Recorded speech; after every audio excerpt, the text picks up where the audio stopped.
Halo teman-teman, gimana nih kabar kalian? Semoga selalu dalam keadaan sehat ya. Oh iya teman-teman, sebelum memulai APP pada pertemuan 3 dan 4, kita akan putarkan lagu terlebih dahulu untuk merefresh pikiran sebelum menyimak lebih lanjut mengenai kegiatan APP online. Yuk kita nyanyi bareng.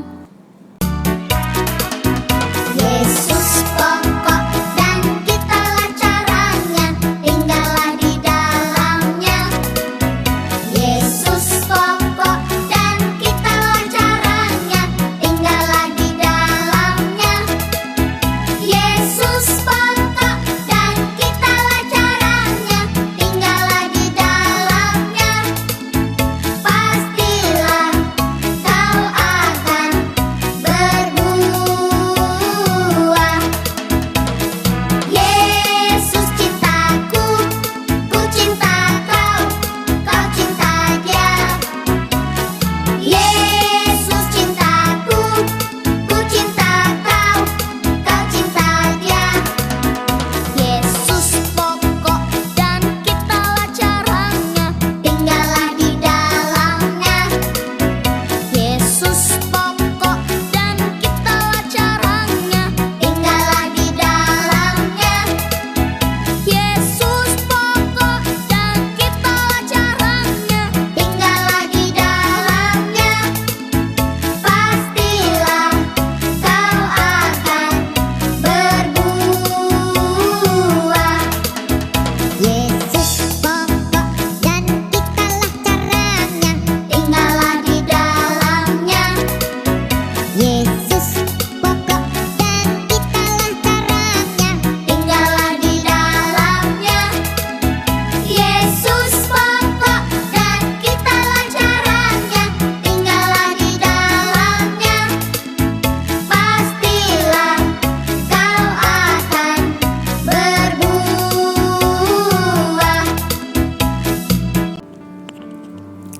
Setelah kita dengarkan lagu Yesus Pokok, tahu nggak teman-teman makna dari lagu tersebut adalah bahwa Yesus merupakan pokok anggur dan kita adalah ranting-rantingnya. Maka marilah teman-teman kita libatkan Tuhan terlebih dahulu dalam kegiatan kita kali ini, supaya kita bisa berbuah dan nantinya dapat kita gunakan sebagai tugas perutusan kita. Kita siapkan hati untuk berdoa. Dalam nama Bapa, Putra, dan Roh Kudus. Amin. Tuhan Yesus, terima kasih karena kami dapat berjumpa dalam pertemuan APP yang ketiga dan keempat ini. Tuhan, dalam pertemuan ini kami semakin ingin lebih mengenal-Mu. Bukalah hati kami supaya semakin dapat mengenal-Mu dan mencintai-Mu di dalam kehidupan kami. Doa ini kami sampaikan kepadamu, sebab Engkaulah Tuhan dan pengantara kami yang hidup dan berkuasa dalam persatuan dengan Roh Kudus, Allah sepanjang segala masa. Amin. Kemuliaan kepada Bapa, Putra, dan Roh Kudus, seperti pada permulaan, sekarang, selalu, dan sepanjang segala abad. Terpujilah nama Yesus, Bunda Maria, dan Santo Yosef, sekarang dan selama-lamanya. Amin. Dalam nama Bapa, Putra, dan Roh Kudus. Amin. Teman-teman masih ingat tidak kedua tokoh luar biasa ini? Yap, betul sekali. Kedua tokoh luar biasa ini adalah Santo Petrus dan Santo Yohanes Maria Vianney, di mana kita banyak belajar mengenai tokoh ini. Kita melihat bahwa Santo Petrus dan Santo Yohanes Maria Vianney yang dengan segala kekurangannya merasa jenuh dengan kegagalan mereka. Tapi mereka tidak pernah putus asa dan tetap mengatakan ya pada panggilan menjadi penjala manusia untuk membawa orang-orang menerima keselamatan dari Tuhan Yesus. Nah, teman-teman sudah mulai ingat kan tentang pertemuan APP kita sebelumnya? Sekarang, mari kita bersama mengikuti perjalanan Petrus, berkelana dan berkenalan dalam kisah Petrus yang naik turun saat mengakui bahkan menyangkal Tuhan Yesus dalam bacaan Markus bab 8 ayat 27 sampai dengan ayat 30. Injil Markus bab 8 ayat 27 sampai dengan ayat 30. Kemudian Yesus beserta murid-muridnya berangkat ke kampung-kampung di sekitar Kaisarea Filipi. Di tengah jalan ia bertanya kepada murid-muridnya, katanya, "Kata orang, siapakah aku ini?" Jawab mereka, "Ada yang mengatakan Yohanes Pembaptis, ada juga yang mengatakan Elia, ada pula yang mengatakan seorang dari para nabi." Ia bertanya kepada mereka, "Tetapi apa katamu? Siapakah aku ini?" Maka jawab Petrus, "Engkau adalah Mesias." Lalu Yesus melarang mereka dengan keras supaya jangan memberitahukan kepada siapapun tentang Dia.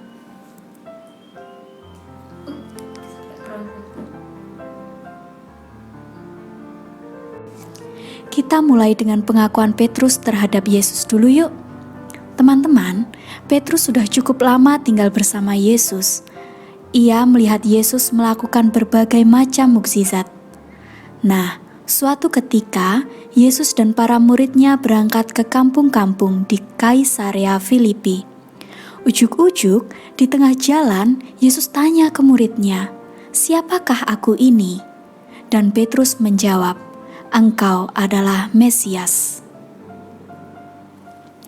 Kalau diperhatiin, iya juga ya. Tiap tahun, tiap kita bertambah umur, pertanyaan itu masih sering ditanyakan.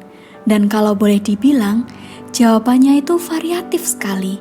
Berkembang menyesuaikan umur dan apa yang sedang kita alami. Ya nggak sih teman-teman? Kalau ngomongin siapakah Yesus bagi kita tuh emang mudah-mudah susah ya. Kayak ngerjain ulangan tengah semester. Menurut teman-teman, mengapa Petrus bisa mengakui bahwa Yesus adalah Mesias?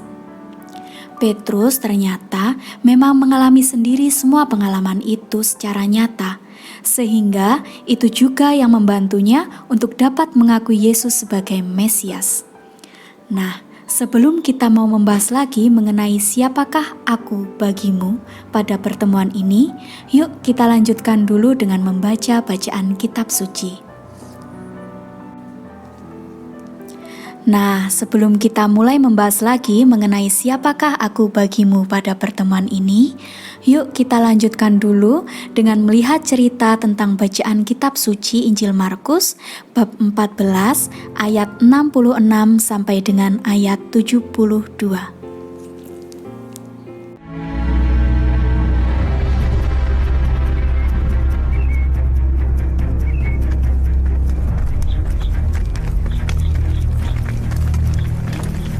Menurutmu apa yang akan dilakukan Kayafas pada Yesus dari Nazaret? Oh, dia akan mendapat ganjarannya bersama dengan pengikutnya. Kamu orang yang bersama Yesus, orang Galilea itu kan?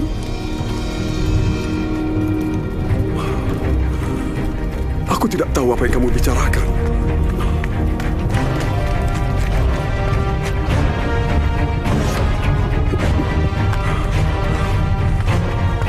Orang itu bersama Yesus dari Nazaret. Sumpah, aku tidak kenal orang itu. Kau pasti salah satu dari mereka. Kami bisa tahu dari logat Galileamu. Terkutuklah jika aku berbohong. Aku tidak kenal orang itu. Sebelum ayam jantan berkokok besok pagi, kau akan menyangkal 3 kali bahwa kau tidak mengenalku.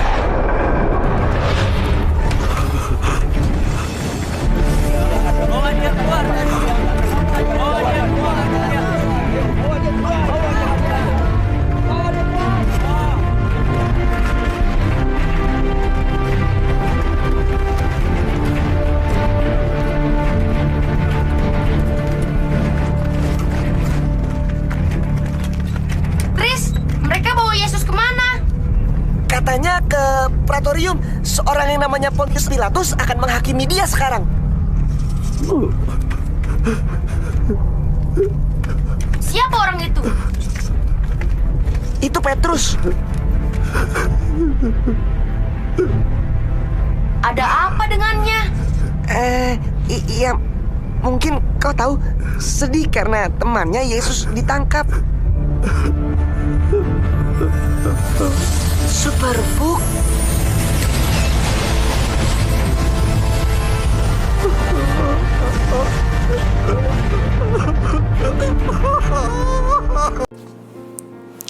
Bacaan Injil dalam pertemuan kali ini adalah mengenai peristiwa Petrus yang menyangkal Yesus.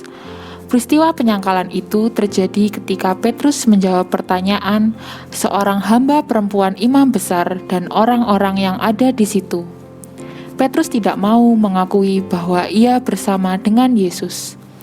Ia tidak mau mengalami situasi sulit yang dialami Yesus saat itu. Hingga akhirnya ia teringat perkataan Yesus bahwa Petrus akan menyangkalnya 3 kali sebelum ayam berkokok.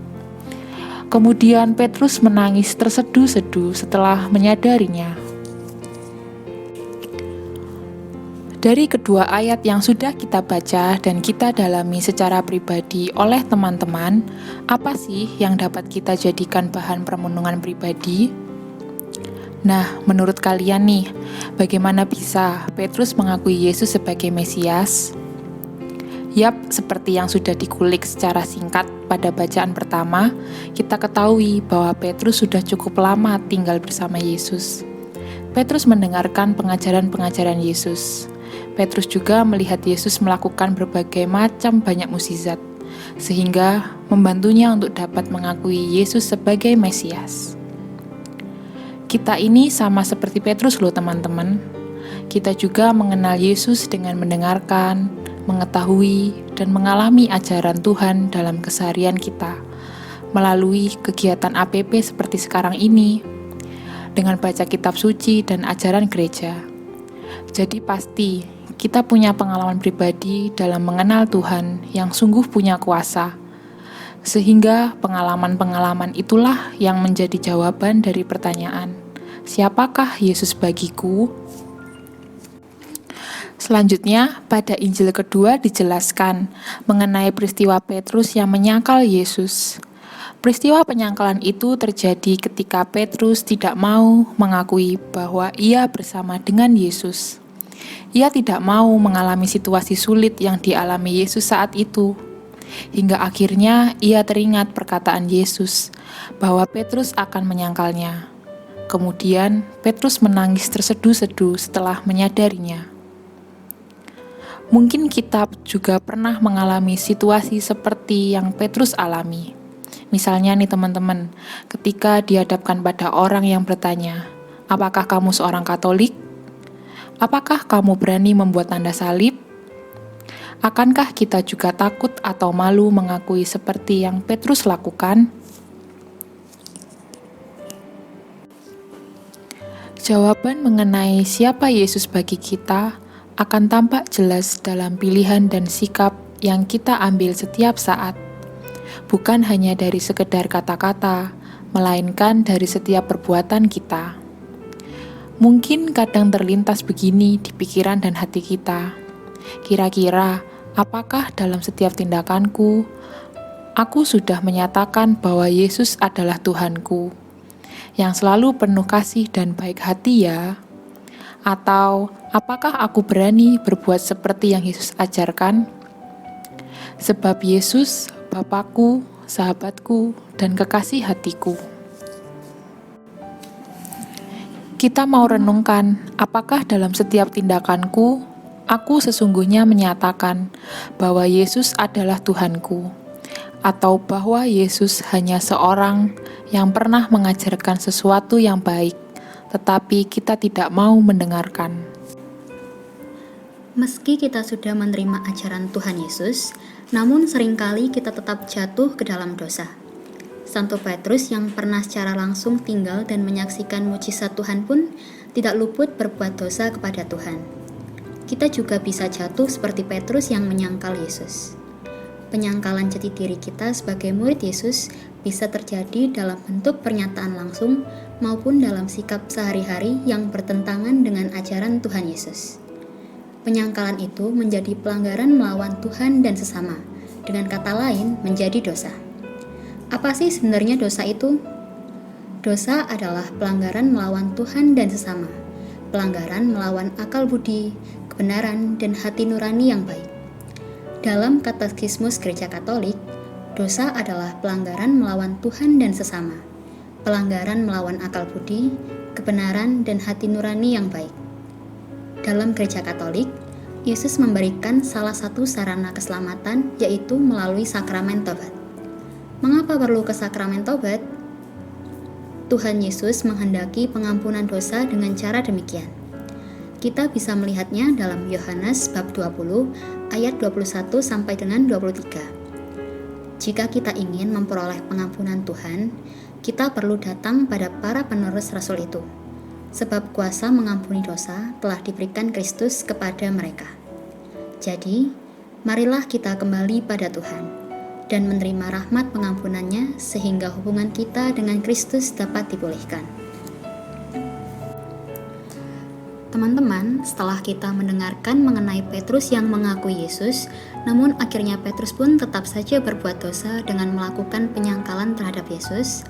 Nah, di sini kita ada tugas nih untuk teman-teman sebagai salah satu bentuk agar kita selalu mengingat Yesus sebagai guru dan Tuhan. Untuk aksi kali ini, kalian bisa berkreasi menggunakan Canva, menggambar sendiri, atau dengan alat bantu editing lainnya, karena ada hubungannya dengan kreativitas kita. Jadi, teman-teman diminta membuat karya dalam bentuk gambar yang isinya terdapat ayat-ayat yang dapat menguatkan atau ayat yang mengakui iman Katolik kita, bisa mengenai kasih, sukacita, pertobatan.